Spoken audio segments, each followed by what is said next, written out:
Bonjour à tous, aujourd'hui une nouvelle vidéo sur le déficit foncier dans l'investissement immobilier locatif et mon avis sur le montant et la possibilité de ce déficit foncier. Bon, déjà pour commencer en fait, lorsque vous louez un bien en nu, c'est-à-dire en non meublé, vous avez la possibilité de déduire l'ensemble des charges afférents à l'exploitation de votre logement, appartement ou maison, et de déduire ces charges avant d'être imposé. On va prendre un exemple simple. Vous louez une maison 10 000 euros par an. Vous avez un ensemble de charges dues à l'exploitation de la maison d'environ 3 000 euros par an. Vous serez imposé sur 7 000 euros par an. 10 000 de loyer, moins les 3 000 qui peuvent être la taxe foncière, les assurances, les frais d'agence, les factures pour les travaux d'entretien, etc., etc. Et après, donc, vous êtes imposable à l'impôt sur le revenu, plus aux prélèvements sociaux de 17,2%.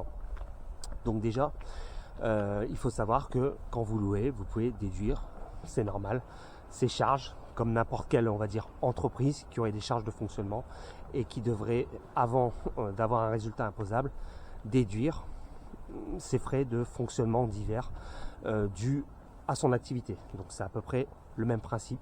Il y a des entrées, des sorties, et avant une imposition, vous déduisez tout cela.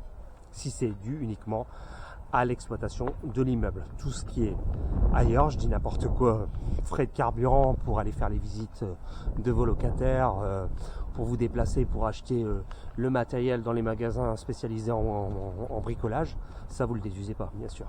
Il faut vraiment qu'il y ait un lien direct.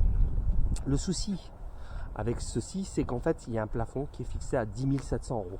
C'est-à-dire que pour l'ensemble de vos locations, vous pouvez déduire 10 700 euros par an, maximum. Et le problème que j'ai avec ça, en fait, c'est que cette base de 10 700 euros n'a pas évolué depuis plus de 20 ans. C'est-à-dire depuis qu'on est passé à l'euro. Et je pense qu'avant, la somme était la même en francs. On est resté à 10 700 euros. Vous comprenez rapidement le problème. 10 700 euros en 2003, c'est pas la même chose que 10 700 euros aujourd'hui. Il y a eu énormément d'inflation sur les 20 dernières années.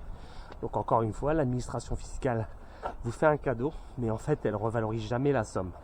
Si cette somme avait suivi l'inflation, on serait à peu près à 15 000 euros. Néanmoins, on va rester à 10 700 euros.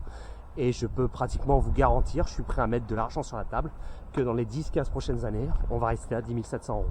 Donc vous pourrez déduire maximum 10 700 euros de l'ensemble de vos locations. Je dis n'importe quoi, vous touchez 30 000 euros de loyer par an, ce qui est déjà énorme. Vous pourrez déduire 10 700 euros maximum. La somme au-dessus de 10 700 euros, qu'est-ce qui va se passer? Cette somme, elle va être reportée les années suivantes.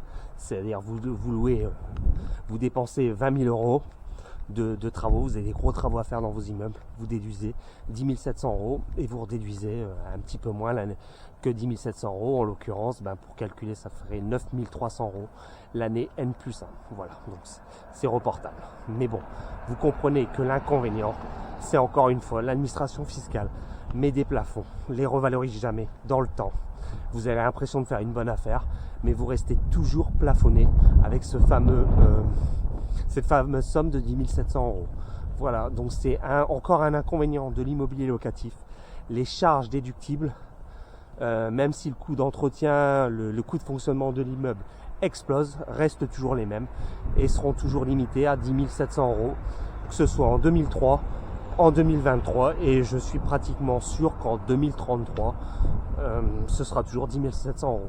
Donc gardez bien ça à l'idée quand vous faites un investissement locatif et que vous avez un cadeau entre guillemets de déduction, de charge.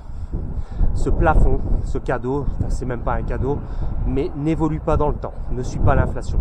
Et ça rejoint une de mes précédentes vidéos, c'était de vous dire qu'en fait, faire très attention à l'inflation et au plafond de déduction qu'on vous donne, que ce soit pour l'impôt sur revenu, pour la défiscalisation, et là en l'occurrence pour la déduction de charges afférentes à l'exploitation de votre immeuble, votre appartement, votre maison. Le coût de la vie augmente, l'inflation augmente.